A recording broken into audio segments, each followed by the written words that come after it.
이 시간에 주님께서 주신 말씀 간음하지 말라, 이 말씀 통하여 우리가 흠도 없고 티도 없이 깨끗하고 순결한 신부로 주님 앞에 서는 시간 되게 하여 주시옵소서. 예수 그리스도 이름으로 기도하옵나이다. 아멘. 몇 년 전에 마태복음 강의하면서 다르게만 말하면 다 진리인가 이렇게 설교한 적이 있습니다. 왜냐하면 예수님의 산상수훈에 보면 우리 사람들의 일반적인 관념과 반대되는 말씀이 많기 때문입니다. 화평케 하는 자는 복이 있나니 땅을 얻을 것이며 하나님의 자녀라 일컬음을 얻는다 그랬죠. 온유한 자가 땅을 얻는다 그랬죠. 세상에 땅 따먹기 하는데 온유한 사람이 어디 있습니까? 전쟁을 해야, 무기를 써야, 피를 봐야 땅을 얻는 것이죠. 저도 땅 넓은 나라 몽골이나 중국 가보니까 꼭 그런 데만 갔군요. 러시아도 가보니까 부러운 거는 땅이에요. 다른 거는 별로 부러울 거 없는데, 그래서 그런 생각했죠. 나도 옛날에 태어났으면은 땅 따먹기 좀 했겠구나. 사람의 이 본능이에요, 본능. 넓은 데가 좋더라고요.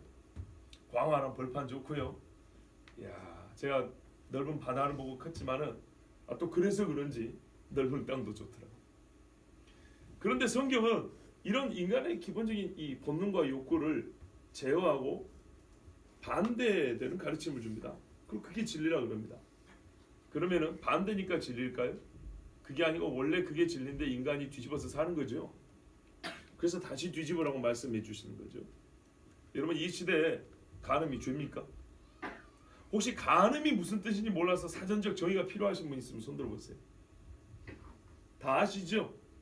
간음은 부부관계 외에 성관계를 일컫는 말이고, 넓게는 모든 음란한 생각들과 행위들, 그것들을 불러일으키는 간접적 수단들까지 다 포함해서 하는 말입니다.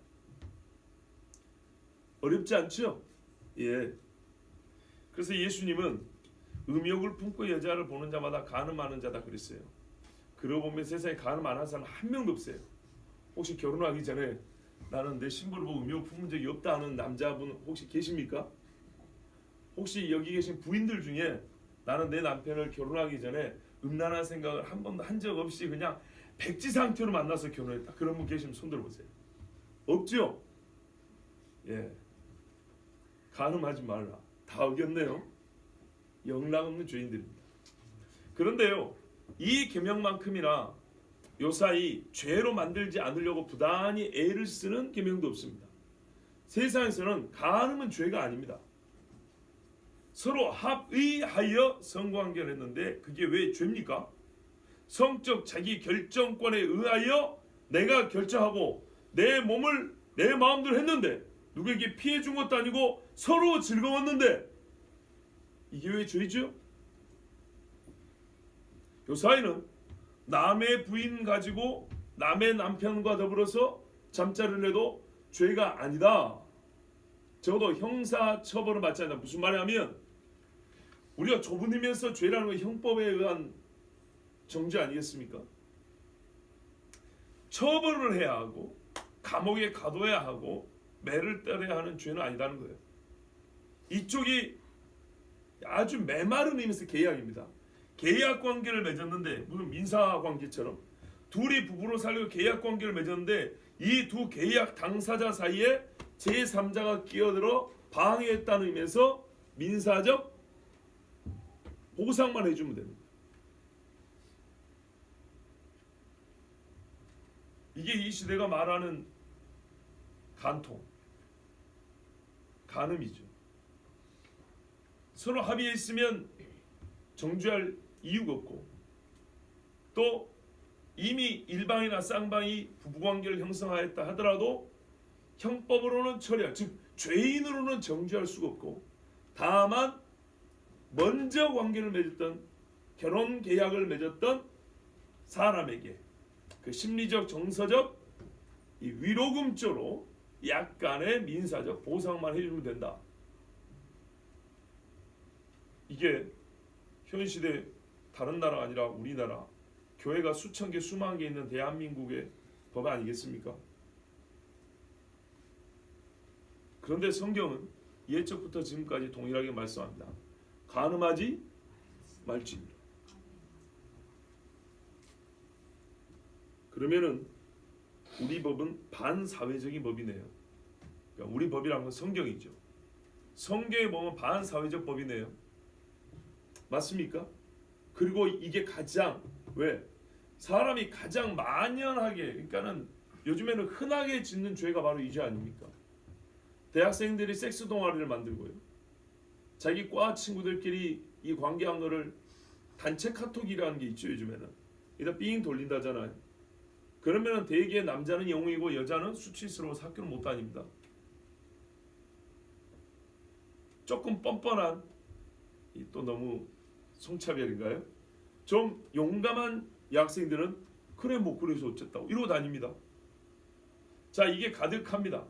젊은 애들이 대화하는 내용들을 보면 음담패설이 또 아주 그게 옛날에는 깡패들은 여기 빠지면 대화가 안 됐는데 요즘 젊은 친구들 중에는 음담패설이 빠지면은 대화 진행이 안 되는 그런 친구들 부류도 있지요.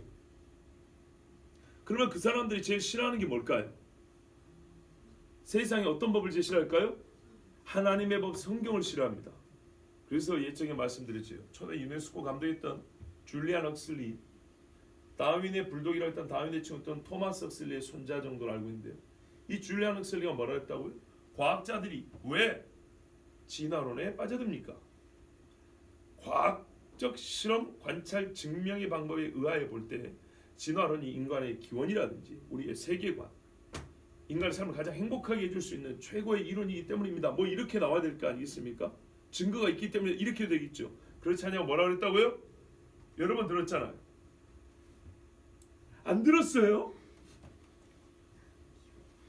우리 중에 지혜로운 집사님이 안 들었다고 하니까 많이 아유 감사합니다. 그리고 또 해도 되겠네요.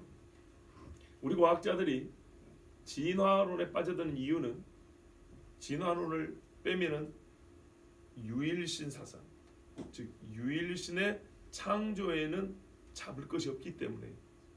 그러나 유일신의 창조 사상이라는 것은 우리의 성윤리를 간섭하기 때문에 우리는 유일신의 창조 사상을 받아들일 수 없습니다.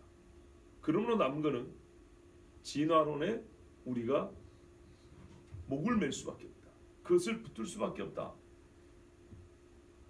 제 말이 거짓말이면 한번 인터넷 찾아보세요. 줄리안 헉슬리, 초대 유네스코 감독, 그 사람이 어떻게 인터뷰했는가. 자, 이게 과학자들의 양심입니다. 성경은 우리 사람들을 간섭합니다. 왜 간섭할까요? 하나님의 형상이기 때문에. 형상의 품위를 유지할 수 있도록, 하나님의 형상답게 살 수 있도록. 하나님의 형상이란 하나님을 닮았다는 얘기 아니겠습니까? 전방위적으로 이성만, 영이 있다는 것만, 외모만, 그게 아니죠.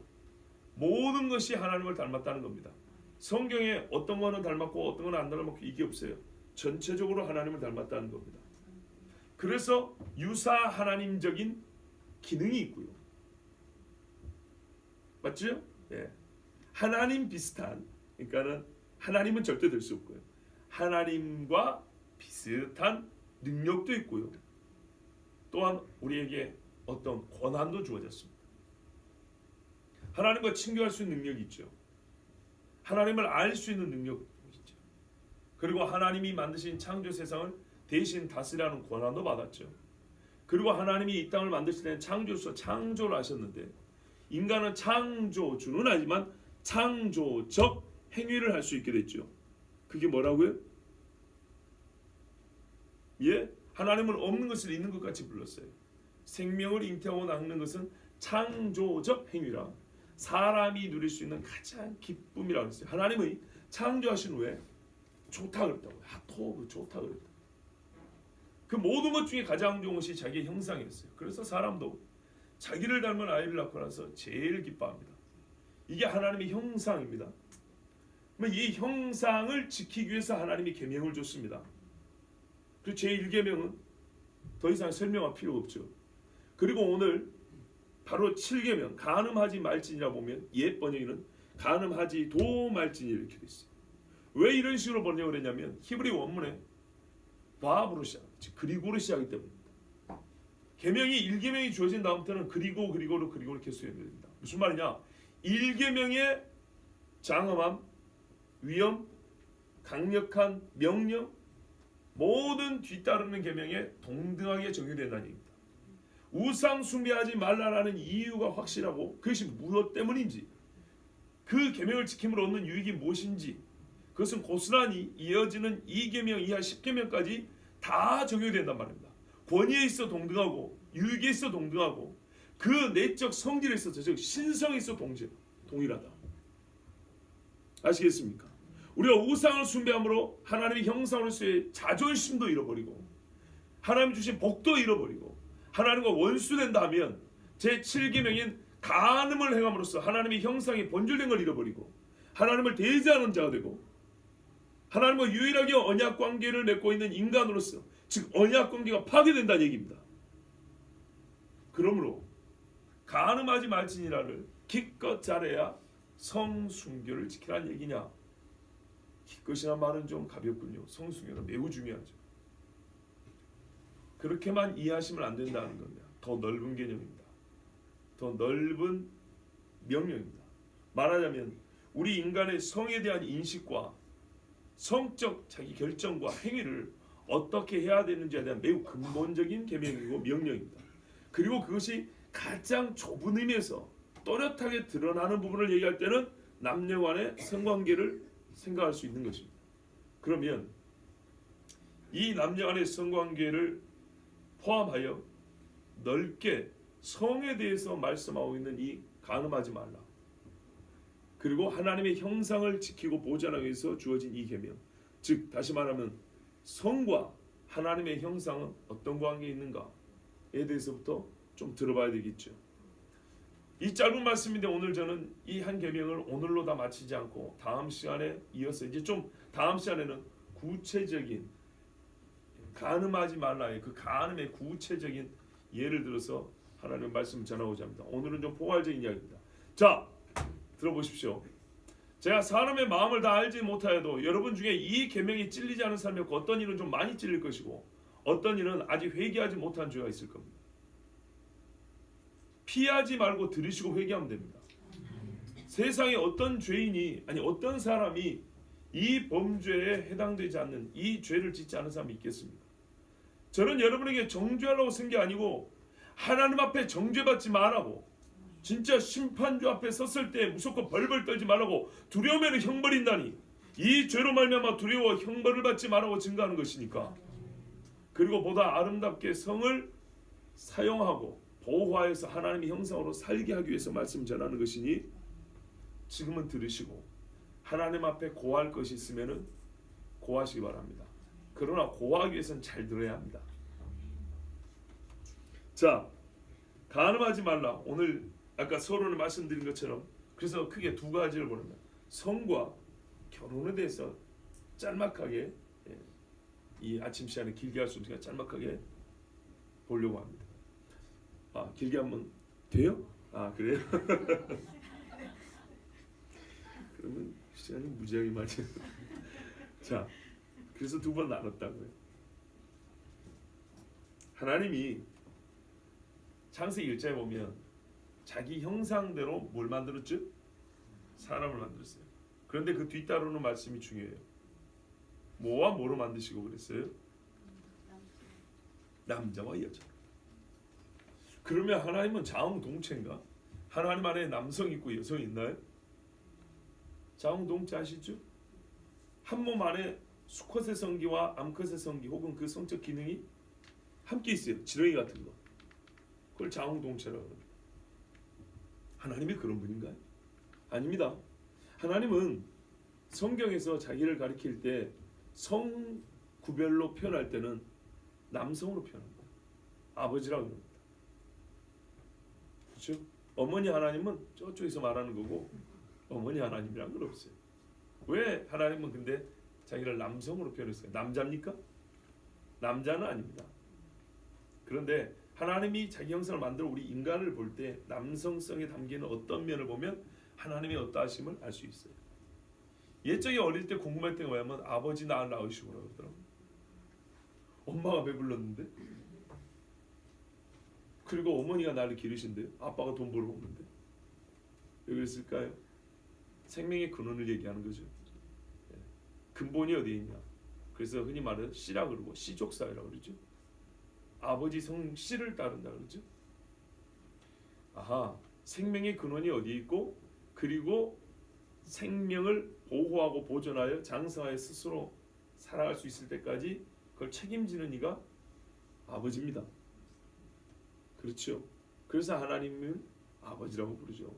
그리고 하나님, 이것은 우리가 붙여준 이름이 아니라 하나님이 스스로 자기를 아버지라 부르라 그랬어요. 그리고 그 아버지가 어떤 분인지는 성경에서 가르쳐 주셨고, 우리 살아갈 때 일상생활에서 아버지를 통해서도 가르쳐 줬어요. 하나님이 이런 분이라고.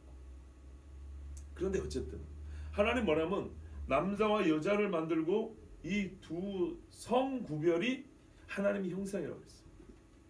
그러니까 사람이라는 존재가, 그러니까 남자건 여자건 간에 인간이라는 존재가 갖고 있는 어떤 특징과 본성과 능력이 하나님에게서 왔다, 하나님을 닮았다는 의미에서 하나님의 형상이라고 한 게 아니고 성구별, 성차별이 아닙니다. 성차이입니다.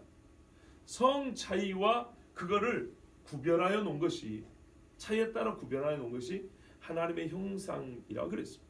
하나님의 형상을 특징짓는 매우 중요한 요소라고 그랬습니다. 저는 이거를 잘 모르겠어요. 왜? 이거는 하나님의 속에 들어가 봐야 알 수 있는 건데 내가 그분을 대면하여 보지 못하였으므로 모르겠어요. 근데 추정컨대 하나님의 존재 방식은 삼위일체라고 합니다. 한 신적 본질, 한 신성이 세 위격 위에 동등하게 있다, 이렇게 표현을 하죠. 설교는 짧다 그랬는데 뭔가 어려운 것 같지. 쉽게 말씀드릴게요. 복수인데 단수로 존재한다고요. 한 분인데 그 안에 세 분이 들어있고. 이렇게 표현하면 좀 위험한데. 하여튼 우리 한자 표현 삼위일체도 적절한 표현은 아니지만 한 신적 본질이 세 위격 안에 있다. 그러니까 말하면 복수성과 단일성이 하나님 안에 있다고 말입니다. 하나님은 그렇게 존재하세요. 그러면 하나님의 닮은 피조물이라는 것은 이와 똑같을 수는 없어요. 그러면 하나님이죠. 그렇죠? 피조물은 복수성과 단일성을 함께 가지고 있을 수는 없어요. 그래서 한 인간인데, 한 종인데 그 안에 남녀의 구별이 있어요. 그리고 이것은 또한 창조적 행위를 할 수 있는 매우 중요한 기반이 되기도 하고요. 그렇죠. 조건을 만들기도 해요. 그러니까는 한 사람으로서 남녀가 결합하면 보다 더 온전해집니다. 정서적으로, 기능적으로, 관계적으로. 하여튼 둘이 결합하여 온전해질 때, 즉 하나라 그러죠. 성경 보면 한 몸이라고 했어요. 하나라 그랬어요. 자, 하나님은 유일하신 한 분이죠. 그런데 여전히 남녀의 차이, 부부의 구별은 있습니다. 그것처럼 성부, 성자, 성령의 구별됨은 있습니다. 이해되시죠? 형균군 오랜만에 민간인 설교를 들으니까 이게 잘 안 돌아가신가? 이해되지? 정신을 똑바로 차리시게. 다음 주부터는 군대를 가요. 다음 군대 설교를 들어. 자, 그래서 이게 우리가 양성의 차이와 구별이지만 이게 하나님의 형상이라는 것이 어떤 의미인지 좀 알겠어요. 그렇다면 하나님은 완전하고 온전하신 분이잖아요. 그럼 사람을 이렇게 만들었다는 것은 사람은 반드시 성경에 또 하나의 명령을 줬죠. 남자가 부모를 떠나 아내와 합하여 둘이 한 몸이 되라 그랬죠. 그래서 처음부터 한 몸에서 만들어냈죠. 뭐 의학적인 얘기 필요 없죠. 사람 몸에서 골수가 5군데 나오는데 그 중에 갈비는 잘 잘라내면 재생이 된다 그랬습니다. 그래서 다시 자라요. 그래서 남자들이 어리석게 내 갈비뼈가 하나 부족하게 이렇게 보면 안 됩니다. 내 몸에서 나와서 내 살이여 내 빼라 그랬어요. 그렇게 시작하여 다시 돌아와 한 몸이 되는 것. 그러니까는 분명히 너와 내가 다르고 차이가 있고, 그리고 그 차이에 의해서 매력을 느끼죠. 성부, 성자, 성령은 한 신성이지만 성부는 성자를 사랑하고 성자는 성부께 이렇게 순종하고, 그리고 아니죠. 그렇게 표현하기보다는 사랑합니다. 삼위 자체가 서로 사랑합니다. 그래서 하나님은 뭐라 그래요? 사랑이 있으시다. 사랑의 완전체세 이렇게 말하는 게 아니고 하나님은 사랑이다 그럽니다. 하나님의 존재가 사랑이다 그럽니다. 그도 그럴 것이 셋이 하나로 있으라면 그 자체가 사랑이지 않고는 불가능합니다. 그래서 이것을 가장 잘 반영한 게 사람의 양성입니다. 전혀 남남이었던 두 사람이 사랑으로 완전히 하나가 되면 말 그대로 영이 하나로 묶어진 것처럼 진짜 하나가 되고요. 거기서 최고의 사랑의 극치를 맛보게 되고 그때 하나님이 허락하신 창조적 선물도 받게 되고 그리고 그것들을 계속 사는 동안 만끽할 수 있는 그런 복을 주셨습니다. 그러므로 양성의 차이라는 것은 매우 중요합니다. 제가 왜 이렇게 물론 당연한 말씀이지만 이렇게 양성의 차이라는 이 개념을 자꾸 반복하는지 이해하시죠? 요 사이에 뭐가 없어졌어요? 예, 간음죄를 죄가 아니라고 하는 것뿐만 아니라 양성 자체가 없어졌죠. 여러분 성차별을 하지 마자 양성평등이란 말 많이 들어보셨죠? 양성평등은 그건 대외적인 대외용으로 하는 말이고 그 안에 실질적 의미는 뭘까요? 성폐지입니다. 성 차이는 없다는 겁니다. 그래서 저번에 말씀드렸잖아요. 남성과 여성 사이에 50 몇 개의 또 다른 성이 들어있다. 어떤 분은 58개라고 그러더라고요. 남성 여성 포함해서 58개. 그러니까는 남자도 여자도 아닌 그리고 조금 더 남자인 조금 더 여자인 이렇게 스펙트럼이 58이라는 거예요. 어떤 분이 얘기는 앞으로 화장실 나올 거다. 중성 화장실 70% 남자인 화장실 아침에는 여자였다가 저녁에는 남자인 그런 사람 어떻게 대우하실래요? 자기 스스로 그런 사람이 있어요. 아침에는 자기가 여자로 화장하고 나가요. 여자 옷 입고 밤 되면 신사복 입고 파티에 나가요. 그 사람을 누가 만약에 아침에 성폭행을 했어요. 그러면 여자를 성폭행한 겁니까? 남자를 성폭행한 겁니까? 가지고 있는 성기는 남성 거라 하면 어떻게 해야 되죠? 복잡하죠. 형법으로 어떻게 처벌할 수도 없어요. 어떻게 이거를 정체를 논할 수가 없어요. 무슨 말이냐?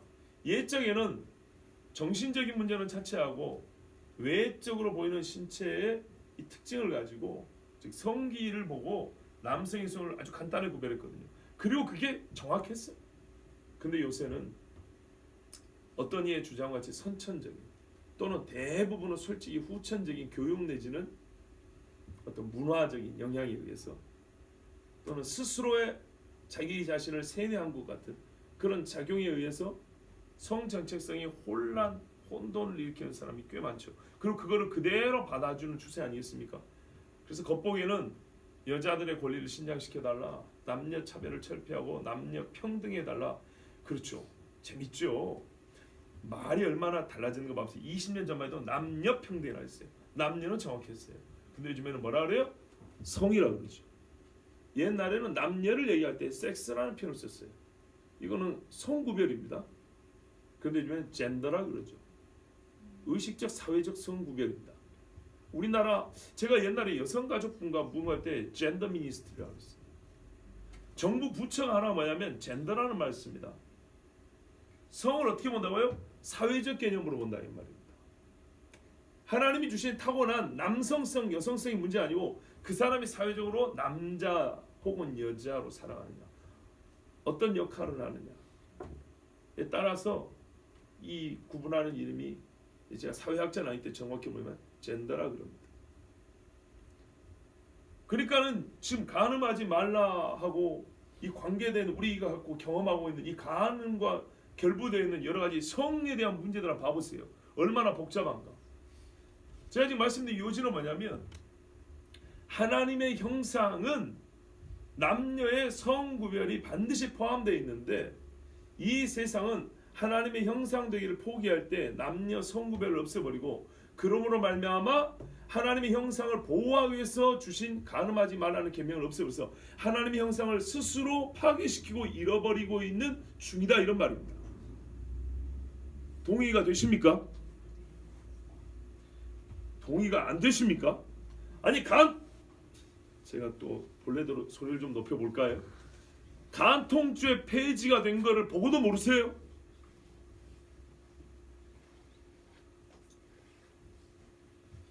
자, 여러분, 사람이 사람을 알게 될 때 가장 중요하게 여기는 게 뭘까요? 성입니다. 이건 무의식적 차원에서 작동을 합니다. 봐보세요. 제가 여자분들하고 악수를 잘 안 합니다. 여자분들 만날 때마다 악수하지 말아야지 이렇게 생각해서 그런가요? 아니죠. 되도록이면 신체 접촉을 안 하려고 하는 거죠. 전화해서 누구를 소개받았어요. 처음 딱 들었어요. 목소리 들으면은 가장 먼저 파악되는 그분의 정체성이 뭔가요? 여자가 남자인가죠. 사람 만났다 그래요. 그분의 직업, 나이, 재산, 학력, 사회적 명예, 그것이 먼저 중요한 게 아니고 남자야 여자야 이렇게 물어보죠. 맞죠? 어떤 사람이든지 간에 가장 처음 마주봤을 때 제일 먼저 파악되는 게 성입니다. 그리고 그 성에 따라 그 사람에 대한 관계 설정이 달라집니다. 재산이 많으냐 적으냐에 따라서 혹은 그 사람이 얼마나 신뢰할 만한 사람이냐 아니냐에 따라서 내가 대우하는 그 정도의 차이보다 남자냐 여자냐에 의해서 달라지는 대우의 차이, 이게 훨씬 더 큽니다. 맞습니까? 지금 무슨 말이냐면 우리가 아무리 부정하려 해도 사람과 사람 사이에서 가장 큰 차이를 만들어내며 그 관계 설정에서 가장 중요한 요소로 작용하는 게 뭐냐면 성이라 이런 말입니다. 이제 동의되시죠? 근데 이거를 허물어 버린다. 이 성구별로 허물어 버린다는 게 어떤 의미인지 아시겠죠? 말하자면 한마디로 지금까지 사람 관계 맺고 있다 이런 관계 설정의 모든 우리나라의 원칙과 기준 그걸 다 허물어 버린다는 얘기입니다. 그 무슨 말? 사회가 완전히 새롭게 재편된다는 얘기입니다. 이 새롭다는 것은 좋다는 게 아니고 좋지 않다는 겁니다. 지금까지 하나님이 창조하시고 살아온 인간으로서의 삶의 방식, 정신, 관계 이거 다 어떻게 해요? 다 뒤집어 엎는다 이런 말입니다. 뭐 하면요? 성구별 없애버리면 한마디로 하나님의 형상으로서의 우리의 정체성을 잃어버리게 된다 이 말입니다. 실제로 사람을 가장 크게 파괴하는 범죄가 뭔가요? 살인이죠. 하나님의 형상 그 자체를 없애버린 거죠. 두 번째는요, 간음입니다. 가정을 가장 확실하게 파괴해버릴 수 있는 것이 뭡니까? 간음입니다. 남녀관계의 신뢰를 가장 확실하게 무너뜨려볼 수 있는 게 뭡니까? 간음입니다. 제가 어린 나이에서부터 결혼식 주례를 들어 했거든요. 근데요,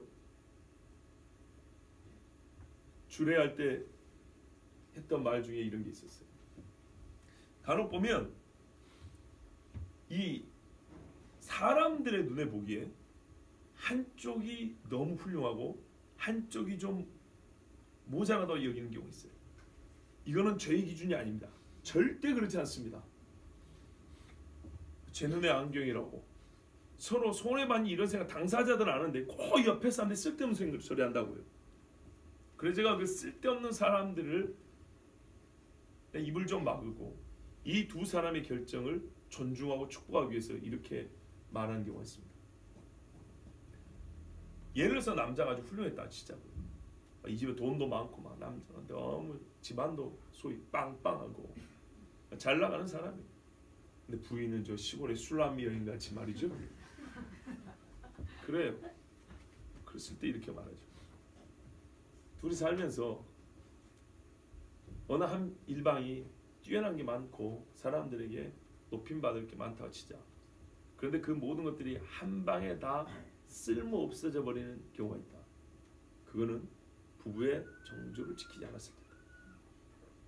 아무리 돈이 많고 지식이 많고 가진 게 많고 뭐 드러낼 게 많다 하더라도 바로 당신이 다른 여자에게 마음을 두는 순간 당신은 술람미 여인 같은 이 부인에게 부끄러워서 눈을 못 뜨게 될 것이다. 근데 감사하게도 제가 주례할 때 신랑 신부는 이 말을 전부 다 아멘했거든요. 왜 그러냐면 이것은 하나님이 그 토대에 있기 때문입니다. 하나님이 토대에 있기 때문에. 그런데 하나님이 없는 사람들은 이 말에 이제 콧방귀를 낍니다. 왜? 간음이 없기 때문이죠. 하나님 주신 계명이 없기 때문에 이 사람들은 이제 그런 말을 들어도 과연 이것이 어찌 나에게 창피하되고 어떻게 부인에 대한 나의 부끄러움이 되겠는가 이렇게 반문하겠지만 분명히 하나님은 우리에게 주신 말씀대로 그러나 그 사람도 분명히 말은 그렇게 하지만은 솔직히 마음은 부끄럽지 않겠습니까? 그렇게 됩니다. 이게 간음입니다. 가장 신뢰하고 가장 복된 관계를 한 방에 없애버릴 수 있는, 파괴시켜버릴 수 있는 게 바로 이 간음죄입니다. 자, 그러면 여러분, 하나님께서 자기 형상대로 사람을 만들고 남녀를 만드시고 남녀를 유지하는 것, 남녀의 이 성구별을 유지하고 그리고 남녀가 결합하는 것이 가장 하나님의 형상으로서 바르게 살아가는 삶의 형태라고 한다면 하나님께서 결혼이라는 제도를 우리에게 주신 것은 당연하죠. 그리고 이 결혼을 어느 정도 레벨, 그러니까 어떤 가치를 두셨냐? 언약이라 하셨습니다. 물건을 주고 사고 파는 게 아니고 하나님이 자기 백성들과 맺는 구원의 언약, 메시아 언약 같은 언약이라 그랬습니다. 보세요. 하나님이 자기 백성 이스라엘을 만나시고 메시아와 관계된 말씀들을 하실 때 항상 언약을 체결한다 그리고 이 언약의 당사자인 이스라엘을 신부라고 말합니다. 시내산에서 그래서 혼인 언약을 맺었다고, 호세아서는 혼인 언약을 맺고 신혼여행과 같았던 광야 시절을 떠올립니다. 물론 그때부터 이스라엘은 범죄와 하나님을 배역한 간부와 같았으나 그래도 그때가 바로 완전히 신랑만을 의지했던 또한 그리움의 한때라고 성경은 말하고 있습니다. 맞죠? 에베소서 5장에서 이게 한층 더 깊어져서 그리스도와 교회의 관계를 신랑과 신부 이야기를 하고 있고요. 그러면서 성경에는 뭐냐면 끝에 가서 이것은 내가 지금 그리스도와 교회에 관한 이야기인데 남편과 아내 이야기를 하면서 이게 하나의 신비라 이렇게 또 말을 합니다. 그러니까 남녀 관계에 들어있는 신비는 그리스도와 교회 같다. 그러므로 성경은 결혼을 그냥 결혼으로 끝나는 게 아니고 결혼 언약이라 합니다. 저 역시도 주례할 때 그랬어요. 결혼이 뭔지 아냐? 서로 부부가 되어 살기로 약속하는 시간이다. 다르게 표현하면 그래서 약속식이다. 약속식. 그러면 이 약속이 어떻게 되겠냐? 요즘에는 재밌게 하느라 정신이 없죠. 보다 즐겁게 하느라고 바보 같은 짓입니다. 결혼은 아무리 엄숙하게도 기본적으로 재밌어요. 아무리 딱딱하게 하려도 기본적으로 즐겁다고요. 신랑 되신 분들은 경험했겠지만 그 결혼식 전에 매우 긴장되어 있는 상태에 하객들을 맞지 않습니까? 악수할 때부터 벌써 막 이렇게 막 혈압이 올라가지고 막 흥분돼가지고 귀 뒤에 여기 있죠. 이게 막 애리기도 하고 막 얼굴 뻘개지기도 하고 막 그런다고요. 뭐 아무것도 안 해도 재밌고 즐거운 게 결혼식이에요. 근데 거기다가 또 재밌게 한다고 이제 막 별걸 다 양념을 친단 말이에요. 그럼 어떻게 되는지 아십니까? 재미있는 도를 넘어서서요 가벼워져요. 쇼가 돼버려요. 훗날 신랑 신부가 자기의 결혼을 돌이켜볼 가치가 없어요. 그냥 재밌었을 뿐이죠. 부부싸움만 하고 나오면 그 재밌었던 거 다 잊어버리죠. 그런데 진짜 결혼이라는 건요, 부부싸움을 하고 나서 부부의 관계가 위태로울 때 결혼식을 생각하면 다시 가까워질 수 있는 정도의 위험 있고 엄숙함 있고 정말 진지함이 있어야 되는 거예요. 아, 우리가 그렇게 약속했지. 우리가 하나님 앞에서 이 하객들 많고 여러분이 증인이라고 하면서 이렇게 약속을 했지. 거기서 뭐 나는 팥뿌리가 되도록 당신 뭐 병이 들 때나, 그리고 병 들기 봉구 타고 또 도망가더라고요. 대하나님 사기죄고 대국민 사기죄잖아요. 사람의 삶에서 이렇게 큰 죄를 범할 수가 없어요. 그 멀리 있는 사람을 돈 들이고 시간 내서 바쁜데 다 오라 그래갖고 한다는 짓이 뭐예요? 내 이 사람과 살겠다고. 그러니까 지그들끼리 살면 되지 뭐 사는 것 가지고 이렇게 불러 제껴가지고 이렇게 약속을 하냐 말이죠. 이게 그만큼 중요한 거거든요. 인간이 할 수 있는 최고로 중요한 약속이거든요. 그래서 하나님 앞에 예배도 하고 하나님을 증인으로 하고 이 많은 사람들 증인으로 한다 이 말입니다. 그래놓고 가서 이게 깨졌다. 그럼 어떻게 되죠? 이보다 큰 범죄가 어디 있겠습니까? 그래도 요즘에 그걸 흔하게 한단 말이에요. 흔하게. 자, 그래서 사람들이 이 약속식을 가볍게 여김으로 이 시대는 더불어서 가정도 많이 깨졌고, 가는 범죄는 그 미혼 자녀들에게는 훨씬 더 만연하여서 근본적으로 하나님의 형상으로서 살아가는 인간의 삶이 파괴되었다 이 말입니다. 요즘에 여러 동호회라는 게 있지요. 유명한 동호회가 있습니다. 마치 이 간음죄를 범하기 위한 동호회처럼 여겨지는, 제 말을 잘 곱씹어 들으셔야 돼요. 제가 단정한 게 아니다. 그렇게 여겨지기도 하는 동호회가 있더라고요. 어떤 동호회라고 알고 계십니까? 예? 아까 미리자매 뭐라 그랬지? 또 뭐라 그랬죠? 누가 여기서 말씀하셨는데, 제 듣기에는 거의 등산을 얘기하는데 가보셨습니까? 희한하게 양평 아신대에 다니는 신학생들이 이런 말을 하더라고요. 저도 옛날에 신방한다고 지하철 타봤는데 화장을 아주 예쁘장하게 한 아줌마들이, 아저씨들하고 그 양평 가는 쪽 그 지하철을 많이 타시더라. 산에 올라가는데 뭐 화장을 이렇게 진하게 할까요? 그리고 관계를 보면 부부는 아닌 것 같고, 미사리 같은데 오래된 이야기인데, 옛날에 저 청년부 때 우리 청년들이랑 한번 그 강바람소를 한번 가본 적 있어요. 그랬더니 거기에 요상 야릇한 분들이 많이 계시더군요.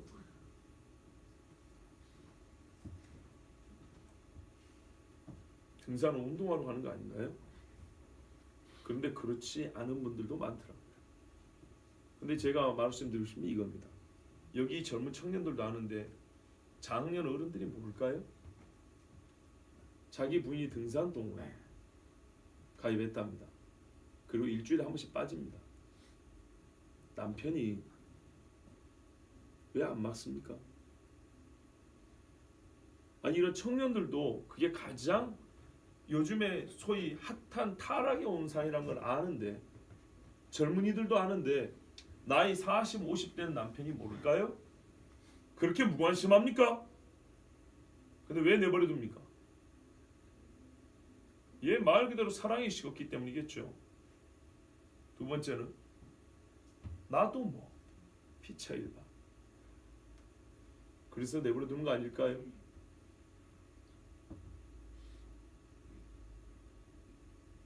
가정이 잘 지켜집니까?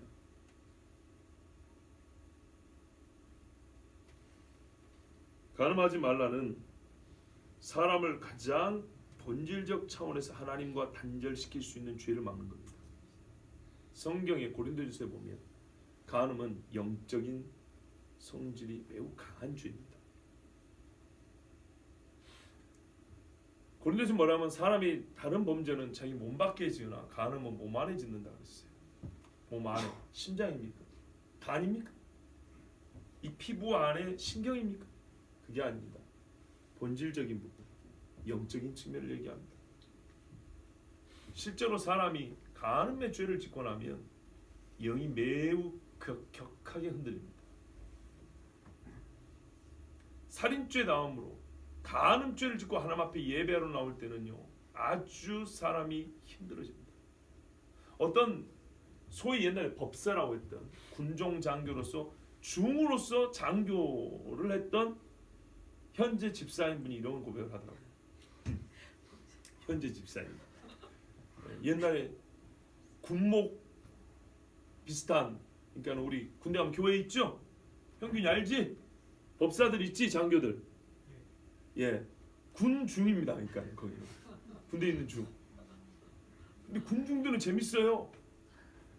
걔들은요 목사들 같이 그렇게 막 이렇게 좀 품위 있게 안 해요.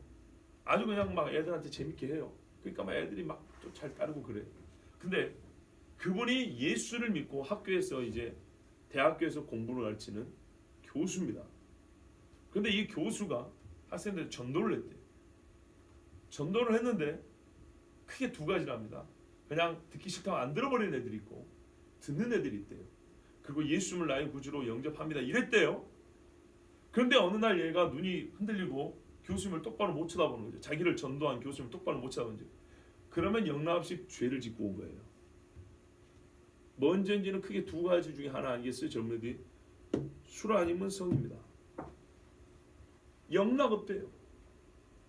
적어도 예수를 듣고 알게 되고 받아들인다고 말로 고백한 이후부터는 양심의 가책이 되어서 눈동자가 흔들리고 똑바로 못 쳐다본대요.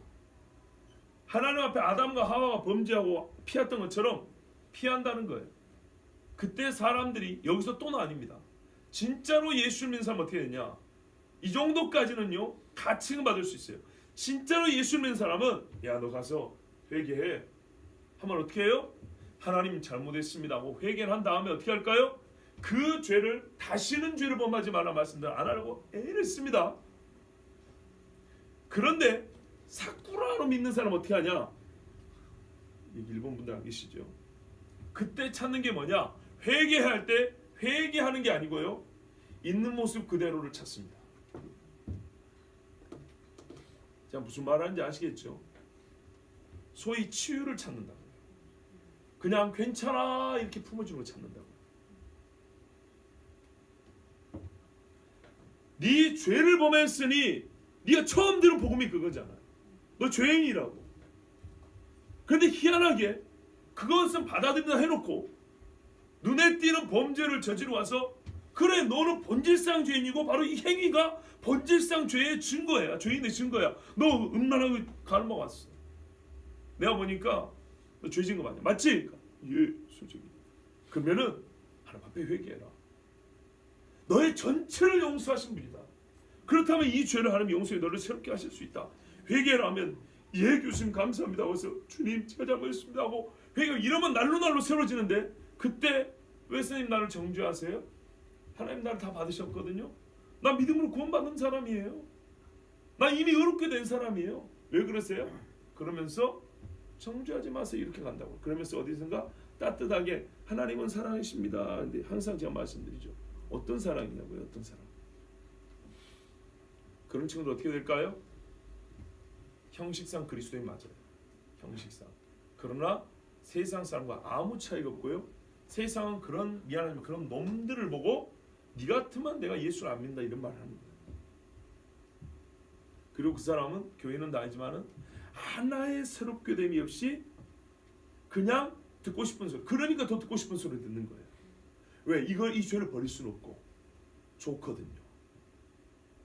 이 차이에서 사람은 매력을 느끼고 성의 차이는 가장 큰 매력을 느끼게 하며 가장 큰 욕구를 불러일으키거든요. 그러므로 사단은 이 가장 귀한 걸 가지고 가장 귀한 것, 가장 큰 욕구 어떻게 해요? 가장 큰 미혹 수단이 되겠죠. 예, 유혹의 수단이 됩니다. 그러니까 이 유혹을 저버리지 못하는 이 연약한 심령들은 어떻게 한다고요? 예수를 믿는 것 같지만은 실제로는 마귀의 꾀임에 빠져서 말로는 주님이 나를 사랑하기 때문에 나는 의인이에요. 나는 믿어요. 믿음으로 구원받는다 했어요. 이딴 소리하고 전혀 믿음과 상관없는 삶을 계속 살아갑니다. 그러므로 하나님 주신 이 성으로는 어떤 영광도 못 돌립니다. 자, 결혼 언약이라고 했어요. 그래서 이 귀한 걸 하나님이 언약의 테두리 안에 넣어놨습니다. 언약. 언약인 의무와 책임이 있죠.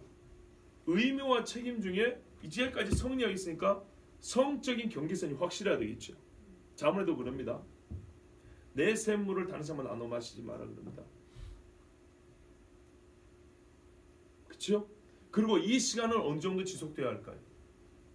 이 언약, 성적인 테두리를 지켜서 그 경계 안에 있는 그 시간은 어느 정도 계속 가야 될까요? 그렇죠. 죽을 때까지죠. 또는 이 편을 오해하면 안 됩니다. 합당한 이유로 이혼하기 전까지. 성경은 이혼을 금합니다. 그러나 제한적으로 이혼할 수 있는 경우가 나와 있습니다. 자, 그런 경우 외에는 이 언약은 지속되어야 합니다. 그런데 이 지속성이라는 것은 아까 말씀드린 창조적 행위를 위해서 반드시 필요한 선제 조건입니다. 여러분, 의무와 책임이 지속되지 않는 성관계에서 가정이 지켜집니까? 거기서 생명이 잉태된다 한들 그 생명을 바르게 양육할 수 있습니까? 사랑은 성적, 그러니까는 쾌감으로만 증명되는 건 아니죠. 그렇죠? 사랑의 가장 내임이라고 본질적인 것은 성에 붙어 있지만은 성만이 아닙니다. 그래서 에베소 5장에 보면은 남편과 아내 얘기할 때 내 자신같이 내 아내를 사랑하라 하면서 그 다음에 뭐라는 줄 아십니까? 너는 내 아내를 양육하기를, 계속 이렇게 나옵니다. 양육이란 말이 나옵니다. 아이를 기르듯이 기른다는 표현 이야기보다는 부부관계를 얘기하고 있잖아요. 보호하고 살펴주는 일. 그러니까 남편답게 계속 이 지위를 유지할 수 있도록 아내가 존경해주고 그를 지켜주는 겁니다. 아내가 아내답게 여성으로서 한 남자 아내로 살아갈 수 있도록 남편이 그를 지켜주는 겁니다. 양육한다 이렇게입니다. 그러면 서로가 더 온전한 남편과 아내로서의 모습을 갖추게 됩니다. 그런데 시간이 확보되지 않는 성관계라면, 언약으로 지속성이 확보되지 않는 남녀의 관계라면 어떻게 됩니까? 무책임하죠. 그래서 뭐라 그래요? 야 이 새끼야, 어저께 밤에 네 나랑 이러고 말지요. 말이 벌써 어떻게 나온 거 보세요. 남자들은 뭐라 합니까? 미친년, 놀았으면 됐지, 이렇게 말하죠. 제가 너무 리얼합니까? 이게 실제 아닌가요? 매우 그 순수한 청년들은, 연정이 있는 그런 청년들은 하룻밤 지나간 관계에도 그 뒤날 막 뭐랄까요? 문자 보내고 이제부터 우리는 시작하는 거야 뭐 이런다고요? 그럼 한편에서는 지랄하고 있네 이런다고요. 야, 끝이야 그걸로 이런다고요. 이게 만연되어 있다고요. 즉 언약과 지속성은 매우 밀접한 상관관계가 있습니다. 언약하지 않는 관계는 반드시 지속성이 없고요. 의무와 책임이 없습니다. 그러면 그럴수록 성은 가치 없게 되며 하나님의 형상을 잃어버리게 됩니다. 예, 오늘 여기까지 하려고 합니다. 여러분, 이 나라에 여러 가지 많은 문제들이 있죠. 소위 사회 문제라고 합니다. 사회 문제를 꼽을 때 뭐라고 말합니까? 가정 문제라고 합니다.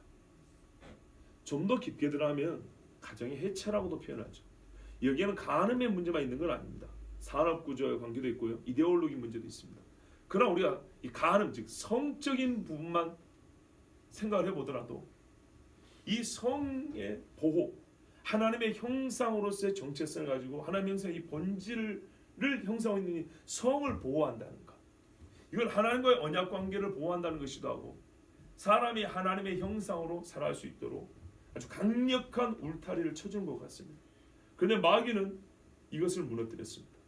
거의 무너뜨려 버렸습니다. 이 정도면 무너뜨려. 왜요? 성경은 간음을 죄라는데 이 세대는 간음 자체는 죄가 아니고 간음 중에도 죄질이 더 나쁜 간통도 죄가 아니라 하는데, 그러므로 그리스도인들은 정신을 똑바로 차려서 이 말씀을 바르게 들어야 하고 지켜야 합니다. 지난 금요일날 들은 말씀 기억나시죠? 살인하지 말라. 성경에서 간은 살인에 포함시킵니다. 간음하였다고 해서 죽이는 경우는 없습니다. 그러나 간음 중에 간통은 죽입니다. 사형에 처합니다. 살인과 같은 죄입니다. 보세요. 간이 한 영혼을 죽이는 것과 같다 그랬고 인생을 죽여버린 것과 같다 그랬어요. 호흡만 붙어 있을 뿐이지. 그렇다면 남의 부인을 간통하는 것은 그 남편의 생명을 어떻게 하는 겁니까? 죽이는 것과 같습니다. 근데 마귀는 이런, 제가 말씀드려요, 이 보호막 자체를, 이 울타리 자체를 없애버렸기 때문에 이제는 죽인다고 생각하는 거, 서로 그냥 그렇게 산다는, 여기까지 가버렸기 때문에 진짜 문제라는 거예요. 네?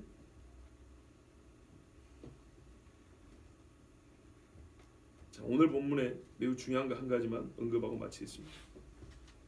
아까 말씀드린 대로 간은 성경에 보면 간음 중에서도 살인죄에도 속하는 성범죄라고 말했습니다. 그런데 여러분 제10계명에 보세요.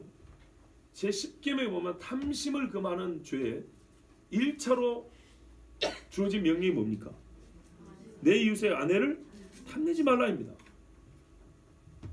그러니까는요, 이 성은 여러 군데 걸쳐 있습니다. 성범죄, 즉 간음죄의 가장 극악한 것은 살인에 먹은 거고요. 그리고 이 간음죄를 아무리 겉으로 안 했다 하더라도 가장 이거는 뿌리 깊고 내밀한 죄이기 때문에 거기까지가 간음죄인데 어떻게 해요? 속으로 남의 아내를 탐내는 것까지. 그래 예수님 말해요. 마음으로 음욕을 품고 여자를 보는 자마다. 이해가 되십니까? 이 간음죄의 범위가 얼마나 넓으며 그 양 끝은 다른 죄, 즉 다른 계명의 이해를 하는데도 뭘까요? 이게 다른 계명의 그 영역에도 포함이 되어 있습니다. 그만큼 간음의 범죄는 넓습니다. 그 중에 오늘 우리는 매우 기본적인 성구별, 성차이와 이 성이 하나님의 형상이고 그래서 하나님이 우리를 구원할 때 언약을 맺은 것처럼 성을 보호하시겠죠. 하나님의 형상으로서 우리의 삶을 보호하시고 형상으로서 온전히 살게 하기 위해서 결혼을 언약으로 주셨다는 이 말씀을 드렸습니다. 그러나 세상은 이 울타리를 완전히 허물어서 궁극적으로는 하나님의 형상으로서의 삶을 파괴시키려는 하나님과 관계를 단절시키는 우상만 숭배해서가 아니라 하나님과 언약 관계를 파괴시키는 제1의 수단으로 간음을 죄가 아니라 여기에 만들었다는 겁니다. 그러나 성경에 말해요. 우상 숭배는 간음이라고 말했습니다. 즉 간음죄는 우상 숭배 같은데 마귀는 간음은 죄가 아니다고 하여 결국에는 우상 숭배를 하는 것 같아요. 그런 타락한 사람, 돌이킬 수 없는 강을 건너버리는 사람들로 만드는 이 마귀의 괴계가 이 땅에 활보를 치고 있고 그리고 정말 많은 사람이 여기에 빠져 있습니다. 이럴 때일수록 다시 우리는 하나님의 말씀을 드렸는데 하나님의 말씀은 세상과 완전히 반대로 말씀합니다. 세상은 간음이 죄가 아니라고요. 성경은 간음은 죄다고 말합니다. 여러분 택하십시오. 간음이 죄다고 여기는 사람은 성적 만족을 못 누리는 제한을 그 뭔가 피해를 보는 게 아니고요. 훨씬 더 안전하고 평안함이요. 그리고 하나님의 창조적 기쁨을 누릴 수 있는 그런 성생활을 할 수 있을 것이며 하나님 형상으로 더 온전해질 것이고 이 계명을 거부하는 자는 잠깐 육체는 즐거울지 모르나 돌이킬 수 없는 파괴와 파멸을 맞이할 것입니다. 하나님 말씀합니다. 그리고 간음하지 말지니라. 기도하겠습니다. 오늘도 우리가